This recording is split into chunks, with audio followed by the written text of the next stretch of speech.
नमस्कार मित्रों। आज का मेरा मुख्य टॉपिक है वचन।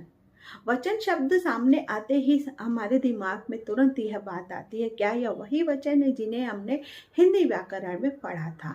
तो जी हाँ, ये वही वचन है। और वचन एक वचन वो होता है जिसे हम वादा बोलते हैं, लेकिन यहाँ हम हिंदी व्याकरण से सीखे हुए वचन की बात करते हैं। हिंदी व्याकरण में शब्दों के जिस रूप से वस्तुओं, प्राणी आदि के एक या अनेक होने का बोध होता है, उसे वचन कहते हैं।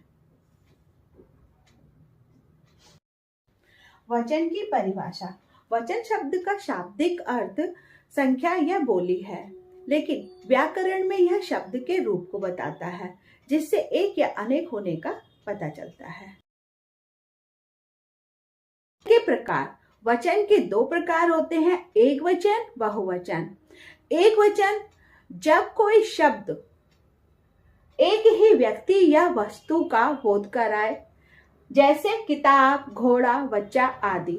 बहुवचन जब कोई शब्द एक से अधिक व्यक्तियों या वस्तुओं का बोध कराए, जैसे किताबें, घोड़े, बच्चे आदि।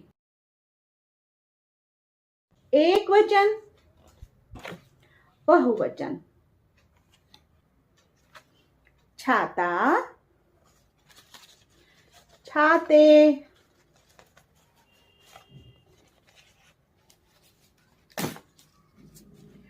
तितली,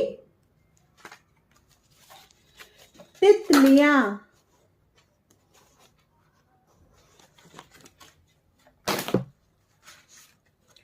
पतंग, पतंगे,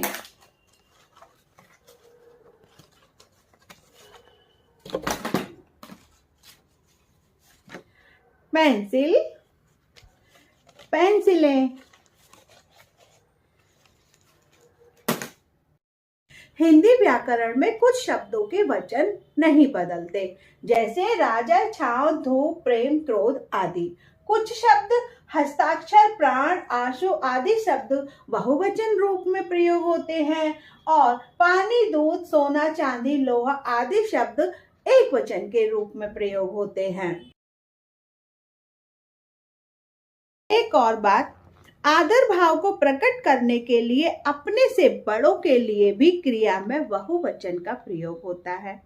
जैसे अध्यापक पढ़ा रहे हैं, नानी हमारे लिए मिठाई लाई हैं, हमें बड़ों का आदर करना चाहिए। इस तरीके के वाक्यों में भी बहुवचन शब्द का प्रयोग होता है। और इसी तरीके के और वाक्यों में, जैसे लड़का बाहर खेल रहा है, बच्चा रो रहा है, इस तरीके के वाक्यों में एक वचन का प्रयोग होता है। और सम्मान भाव के लिए आदरार्थ बहुवचन का प्रयोग होता है। तो ये तो थे हमारे वचन के प्रकार, वचन की परिभाषा और वचन के प्रयोग करने का तरीका। अगली वीडियो में जानेंगे हम एक नया टॉपिक।